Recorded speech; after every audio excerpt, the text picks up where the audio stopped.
Bonjour tout le monde. Aujourd'hui, on va essayer de corriger le devoir de programmation orientée objet de l'année 2022-2023. Bon, moi, c'est Cheikh Salibou Sonko. Je suis étudiant en licence 3 informatique et je suis aussi le président de la commission innovation et technologie du club informatique de l'UGB. Donc, le devoir est constitué que dans cet exercice et l'exercice comprend deux parties. La première partie constitue, la première partie, dans la première partie, il s'agit de d'un tableau à deux dimensions, la matrice creuse. Et la deuxième partie, il s'agit d'une liste chaînée qu'on doit implémenter. Dans cette vidéo, il ne s'agira que de la première partie. La deuxième partie va être traitée dans une autre vidéo. Maintenant, la première partie, essayons de la lire. On nous dit qu'une matrice est un objet de données bidimensionnel composé de m lignes et de n colonnes, ayant des valeurs totales de m fois n. Si la plupart des éléments de la matrice ont une valeur nulle, cela s'appelle une matrice creuse. Pour éviter un gaspillage de la mémoire, une matrice creuse peut être représentée par un tableau à deux dimensions qui ne garde que les éléments non nuls. Pour cela, le tableau comporte trois lignes dénommées comme suit. Ligne, indice de la ligne où se trouve l'élément non nul. Colonne, indice de la colonne où se trouve l'élément non nul. Valeur, valeur de l'élément non nul. Donc ici, on nous donne un exemple pour comprendre de quoi il s'agit réellement. Ici, le problème, c'est que il y a plus de valeurs nulles que de valeurs non nulles dans cette matrice. Il y a plus de valeurs nulles que de valeurs non nulles. Donc, pour éviter cela, on nous propose de créer une autre matrice qui ne va comprendre que les valeurs non nulles de la matrice qu'on a en entrée. Donc là, si on regarde bien, on nous dit que une matrice creuse peut être représentée par un tableau à deux dimensions. Donc la matrice creuse, c'est une matrice comme cette matrice-là, mais sa particularité, c'est quelle que soit la matrice qu'on a en entrée, la matrice creuse qu'on va obtenir va être une matrice à trois lignes. Et le nombre de colonnes va être variable. Parce que si on regarde bien, le nombre de colonnes, ce n'est rien d'autre que le nombre de valeurs non nulles de la matrice qu'on a en entrée. Par exemple, ici, on a une, 2, 3, 4, 5, 6. 6 valeurs non nulles. C'est pour ça qu'ici, on a 6 valeurs, 6 colonnes en fait, dans la matrice 13. Donc, c'est ça. Et on nous l'a dit ici, le tableau comporte 3 lignes, dénommées comme suit. Voilà. Et les 3 lignes, c'est pour chaque valeur non nulle, il y a son indice suivant les lignes, son indice suivant les colonnes et sa valeur. Par exemple, ici, on a 4 4 lignes dont les valeurs des indices 0, 1, 2, 3, 4. Et on a 5 colonnes dont la valeur des indices 0, 1, 2, 3 et 4. On a 5 colonnes. Donc maintenant, par exemple, la première valeur non nulle, c'est 3. Comme c'est 3, on va regarder son indice suivant les lignes. Il se trouve à la première ligne, donc indice 0. Il se trouve à la troisième colonne, donc indice 2. C'est pour ça qu'ici, 3, on a 2 et 0, suivant les colonnes. Son indice est 2, suivant les lignes, son indice est 0. 4 aussi, si on regarde, suivant les lignes, son indice est 0. Et sa colonne, c'est 4. Ça ici, on a ça, et ainsi de suite. Donc là, on nous demande euh, dans la première question de l'exercice de la partie 1, on nous dit d'écrire une classe matrice creuse qui fait l'implémentation de cette représentation. Elle comportera un constructeur qui reçoit A et construit B. Donc là, on nous dit que on doit avoir un constructeur qui prend en entrée une matrice normale qui peut comporter des zéros et le constructeur doit construire une matrice qui n'aura que des valeurs non, les valeurs non nulles de la matrice qu'on a en entrée. Donc là, ça c'est une matrice, c'est cette matrice creuse qu'on va créer. Donc si on regarde les données membres, normalement, une matrice, elle est constituée de trois choses. Du nombre de lignes, nombre de colonnes, et tableau à deux dimensions. Le tableau à deux dimensions qui est là. Donc là, si on regarde bien, notre nombre de lignes va être toujours constant. Ce sera toujours 3, quelle que soit la matrice qu'on a rencontrée. Donc, on peut faire fi du nombre du nombre de lignes, comme il s'agit toujours de 3. Pour le nombre de colonnes, c'est variable parce que ça dépend du nombre de valeurs non nulles de la matrice qu'on a rencontrée. Donc, le nombre de colonnes va être une donnée membre et aussi le tableau à deux dimensions qui va représenter la matrice. Donc là, on peut dire que dans la classe matrice creuse, on aura deux données membres qui sont le nombre de colonnes, le tableau à deux dimensions. Et on nous dit aussi de faire un destructeur qui va détruire le tableau à deux dimensions, vu qu'on va l'allouer dans le constructeur, et la méthode d'affichage qui va nous permettre d'afficher cette matrice. Donc, sans plus tard. Et après, on nous dit de créer une fonction qui va illustrer l'implémentation de cette figure, ce qu'on va faire après, Inch'Allah.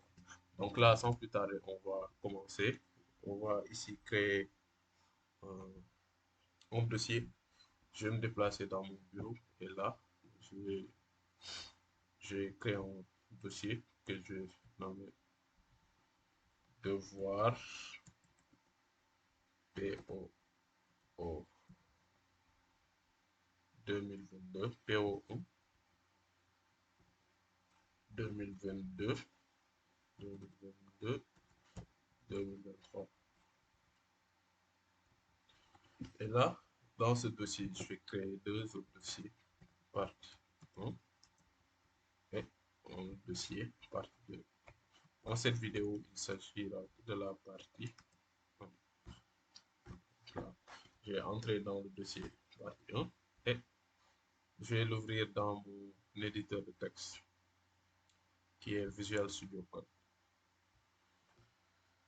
Donc là, on va faire de la programmation modulaire. Donc, on va créer les trois fichiers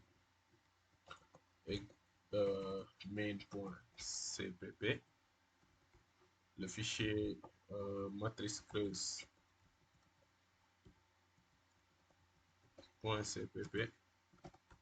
et le fichier matrice creuse.h.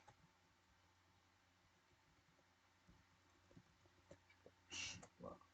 Donc là, on a créé nos fichiers. Donc on va, dans le fichier .h, on va définir les structures et les classes. Donc là, on va mettre les directeurs de préprocesseur. Là, on va faire if not defined matrice creuse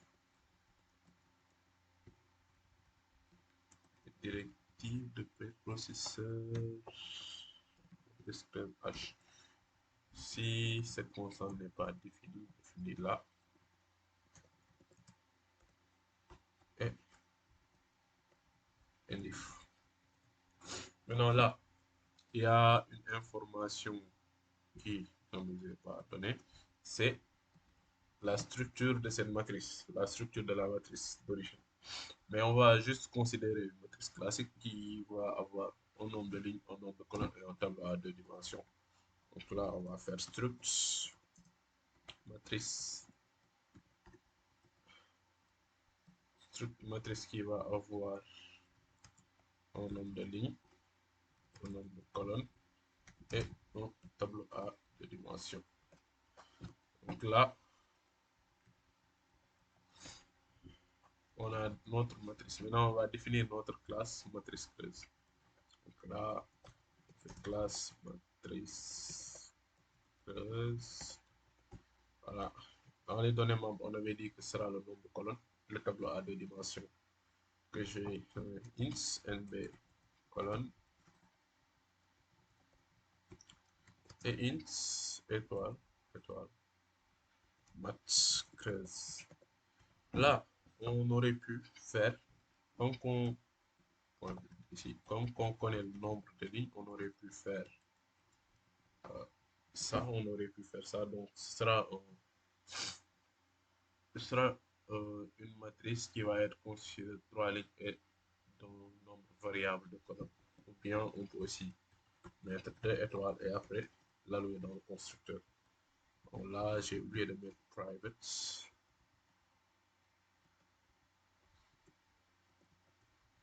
Voilà, pour dire que c'est des données non privées. Et là, on va mettre les méthodes. En premier, on va définir le constructeur qui va prendre en paramètre une matrice. Donc là sera matrice creuse, matrice qui va prendre en paramètre une matrice. Le destructeur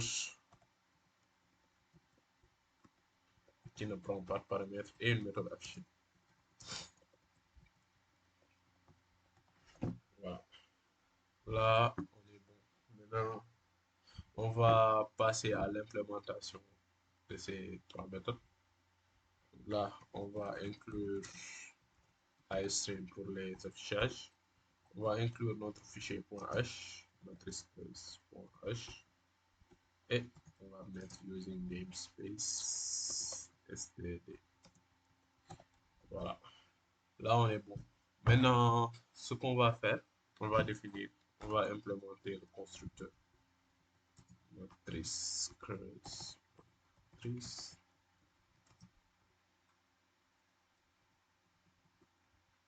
Là, si je mets matrice creuse, matrice creuse, qui va prendre en entrée une matrice que je vais nommer mat, par exemple, bien M. On peut mettre ici. Maintenant, là, notre constructeur, comment on va l'implémenter? En premier, on doit faire l'allocation. Et pour faire l'allocation, on a besoin le nombre de lignes, on le connaît, c'est 3. Mais on ne connaît pas le nombre de colonnes. Le nombre de colonnes, ce n'est rien d'autre que le nombre de valeurs non nulles dans la matrice d'origine, qui est représentée ici par M. Donc, ce qu'on va faire, on va créer une variable et essayer de calculer le nombre de valeurs non nulles dans cette matrice.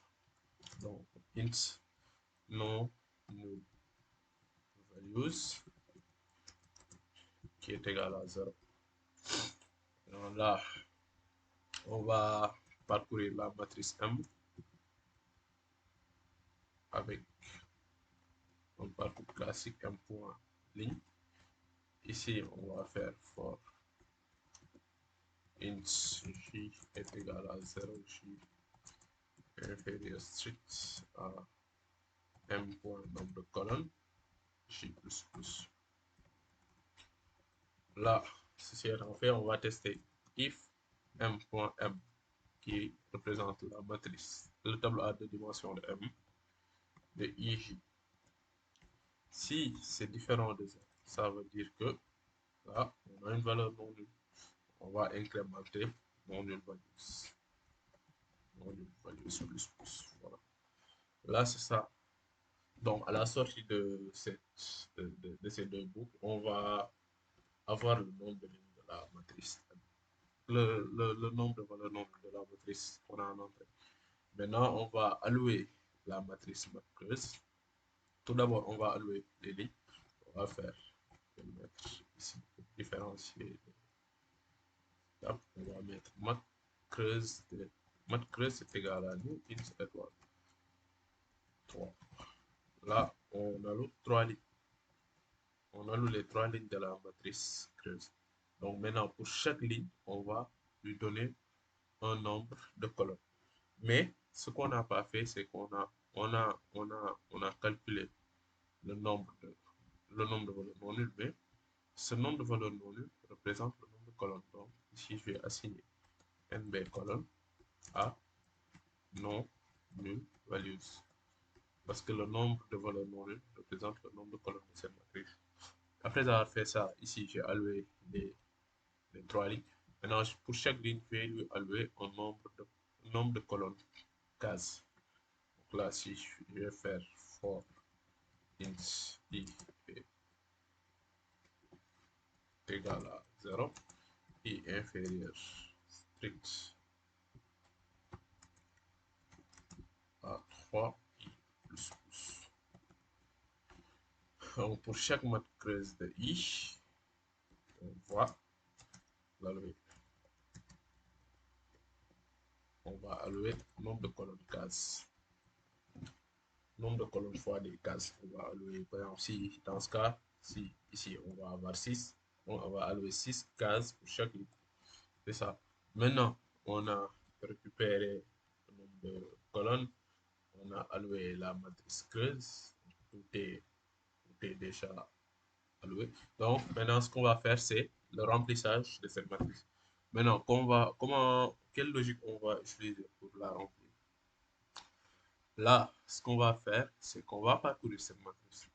Si on parcourt cette matrice, pour chaque valeur nulle qu'on va rencontrer, non nulle qu'on va rencontrer, on va le mettre ici. C'est ce qu'on va faire. Tout en sachant, là, j'aurai des variables pour le parcours de cette matrice et aussi, j'aurai peut-être une ou deux variables pour parcourir cette matrice. Mais ici, on n'aura pas besoin de deux valeurs, de deux variables pour parcourir cette matrice. Pourquoi? Parce qu'on sait que le nombre de, on sait que cette matrice, son nombre de colonnes, est- son nombre de lignes est constant. Donc, on n'aura pas besoin de, de, de, de prendre une variable pour ça. Et on va uniquement prendre des variables pour une variable pour le parcours suivant le nombre de colonnes. Parce que ce qu'on va faire, c'est pour chaque i, m de ij qui va être non, on va remplir ces trois cases. Donc, on va avoir i qu'on va mettre ici, j qu'on va mettre ici, et m de ij qu'on va mettre ici. Donc, euh, on va avoir une variable qui va nous permettre de parcourir le nom, qui va nous permettre de parcourir chaque colonne qu'on va ajouter. Donc, ce sera certainement un J matrice creuse. Comme que le I, il va être constant, on va mettre 0, 2, 0, 2, 1 et 2. Mais dans le deuxième crochet, on va mettre une variable qui va représenter les colonnes. On va écrire, on va essayer de voir ça ensemble. Maintenant, là, ce qu'on va faire, on va faire un parcours de cette matrice. Donc, for, ou bien, bon, je vais l'écrire. C'est le même parcours que c'est pratiquement le même code qu'ici, mais je vais le réécrire.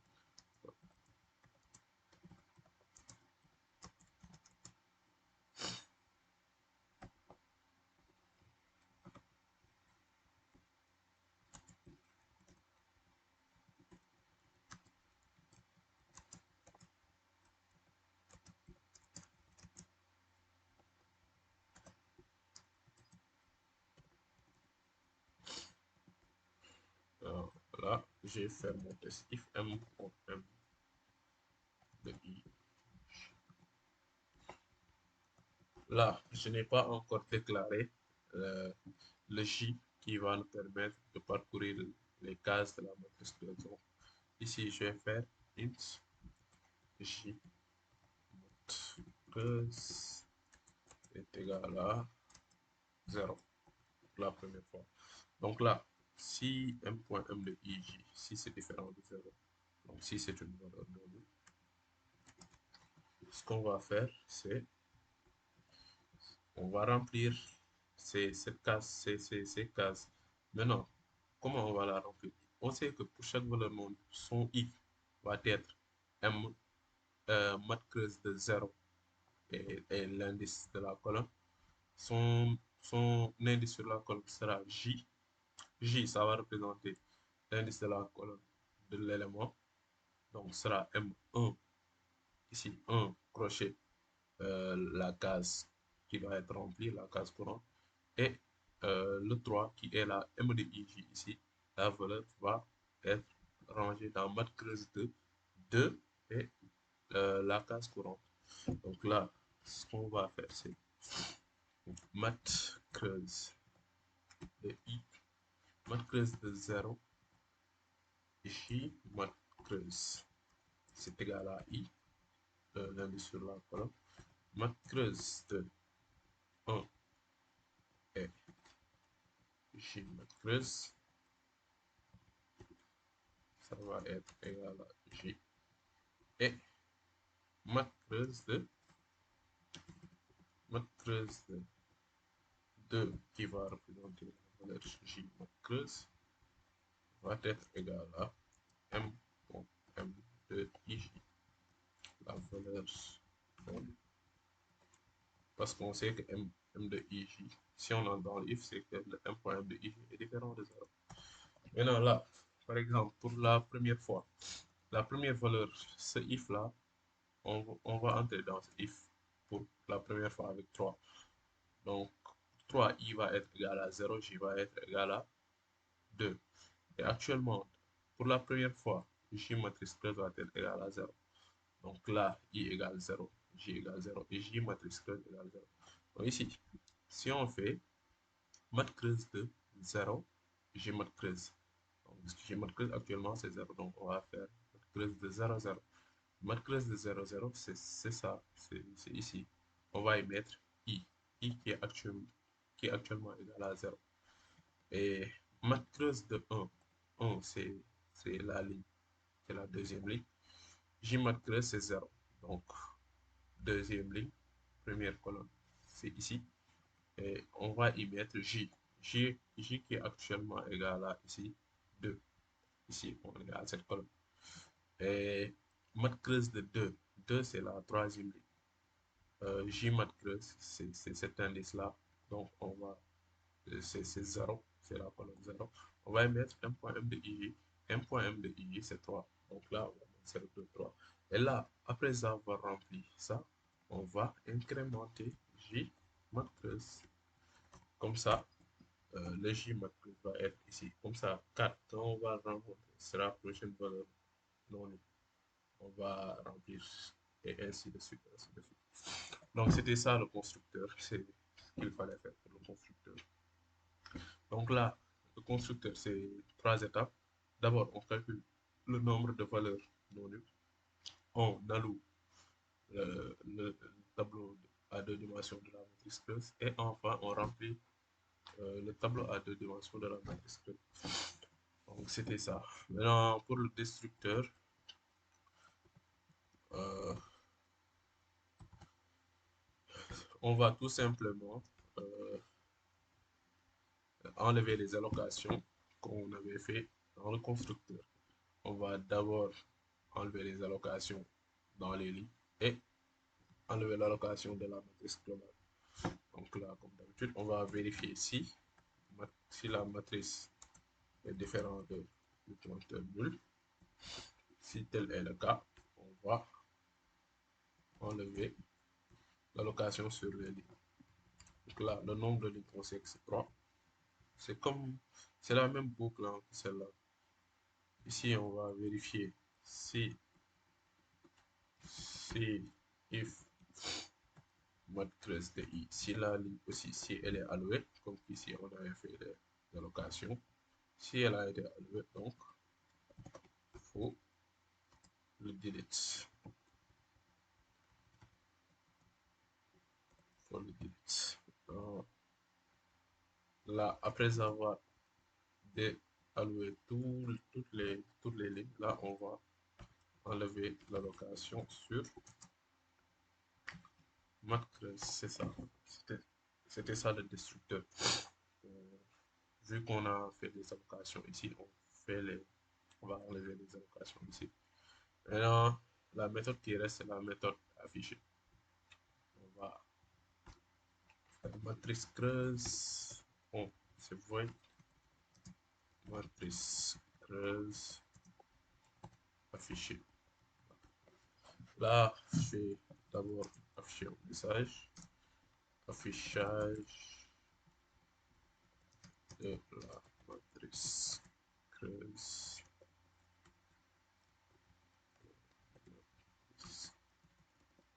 Creuse.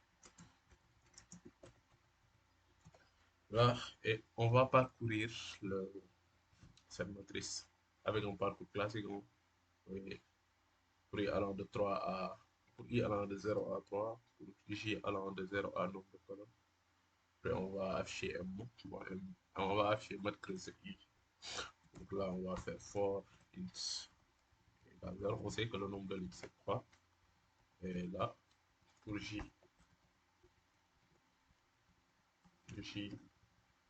égale 0, j inférieur à nb colonne, j plus. Et là, on va afficher les valeur. Ici, out, creuse de I, J. Là, je vais mettre un espace ici pour qu'on puisse distinguer les valeurs sur la ligne. Et là, après avoir affiché la ligne, on va à la ligne pour afficher la ligne suivante. Donc là, je vais faire un see out de end line. Voilà. Là, c'est donc là, on a terminé toutes les méthodes, toutes les implémentations. Maintenant, on va faire la question. La première question est terminée. On va faire la deuxième question, l'implémentation de la fonction. Donc, dans la fonction main, ce qu'on va faire, on va créer une matrice, renseigner ici les valeurs. Je pense qu'on va créer une matrice telle qu'elle qui va avoir les mêmes valeurs là. Et après, on va créer un objet de la classe matrice creuse et lui passer en paramètre euh, la matrice qu'on va créer et l'afficher pour voir si on aura exactement cette configuration-là. Donc là, je vais inclure IOStream. Je ne sais pas si je vais l'utiliser. Yes, je vais inclure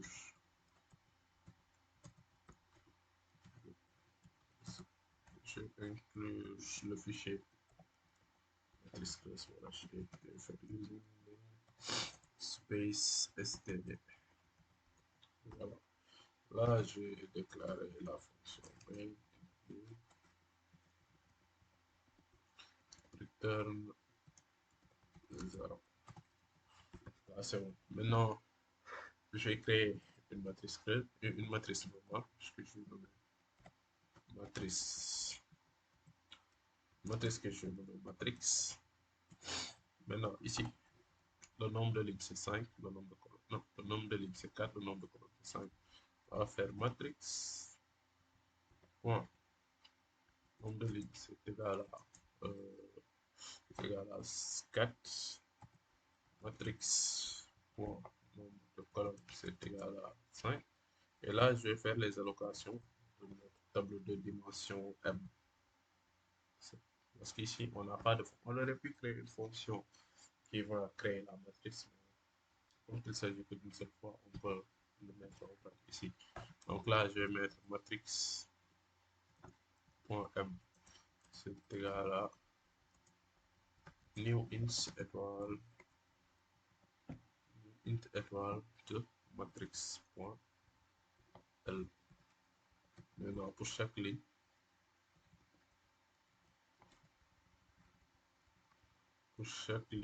matrix.l, on va allouer, on va faire matrix.m de i est égal à new int de matrix. Le nombre de colonnes. Si je me suis trompé, c'est matrix. Là, c'est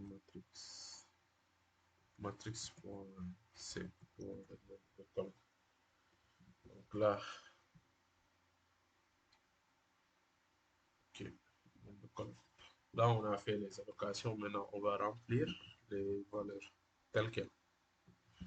Ça va prendre un peu de temps, mais on va y arriver. Donc là, je vais faire matrix de 0, 0.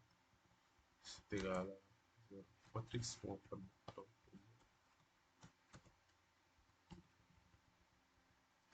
Je vais mettre égal à 0. Et là, je vais copier ça.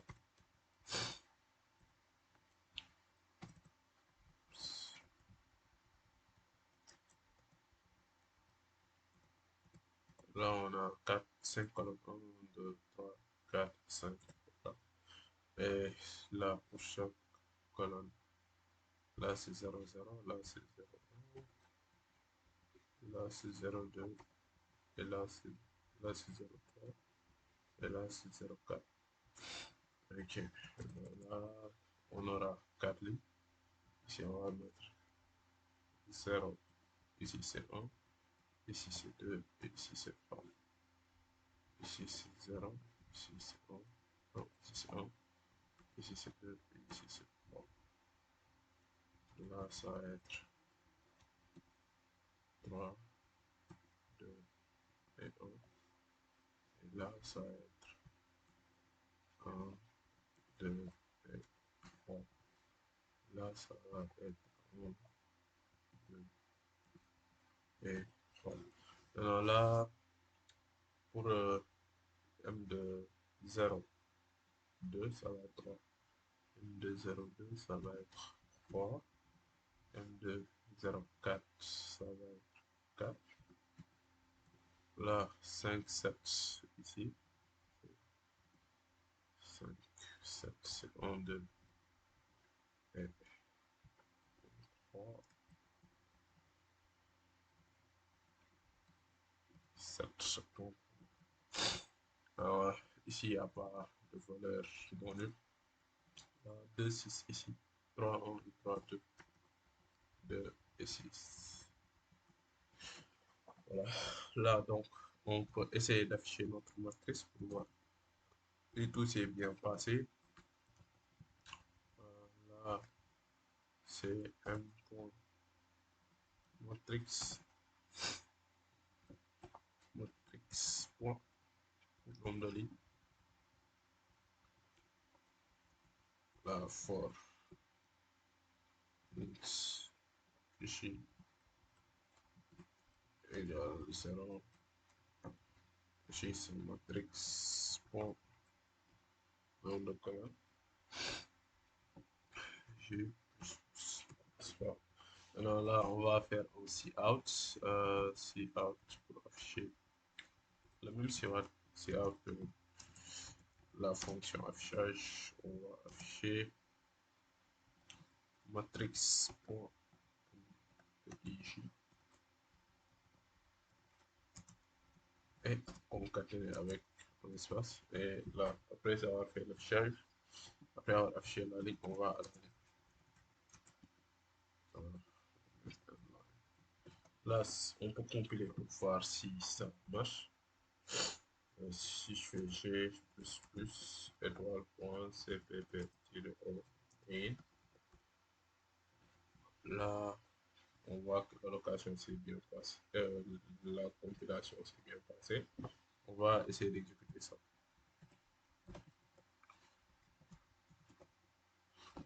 Là, on a la matrice, notre matrice qu'on va avoir en entrée 0, 3, 0, 4, 0, 0, 5, 7, 0, 0, 2, 6. Donc là, on a notre matrice qu'on va avoir en entrée telle qu'elle. Maintenant, on va créer une matrice creuse. On va instancier un objet de cette classe. Donc là, on va faire matrice creuse MC qui doit prendre en paramètre une matrice. Mais on a une matrice qui est matrix. Donc matrix, on va passer en paramètre matrix et voilà. Là, si on fait ça, il nous construit le, la matrice creuse à partir de la matrice matrix. Maintenant, donc là, si on affiche, si on fait MC pour afficher, normalement, on va avoir cette matrice-là. Et ce qui va se passer, c'est qu'en premier, euh, ce message-là sera affiché, puis la matrice. Donc là, on va tester ça. Je vais recompiler et je vais réexécuter. Donc là, bon, apparemment, ça s'est bien passé parce que là, on a la même matrice 0, 2, 3, 0, 2, 3, 0, 4, 4 ici, 1, 2, 5, 1, 2, 5, 1, 3, 7. Là, 1, 3, 7, 3, 1, 2 et 3, 2, 6. Donc ça, c'est bien passé. Donc c'était ça. Euh, tout s'est déroulé dans le constructeur où on récupère le nombre de colonnes, ensuite on donne, puis on, euh, puis on remplit la matrice creuse. Donc là, on a tout fait, on a, on a, on a fait la première partie. Et la deuxième partie va être faite dans une prochaine vidéo. Si vous avez des questions, vous pouvez les poser dans les commentaires. Et à la prochaine pour la deuxième partie.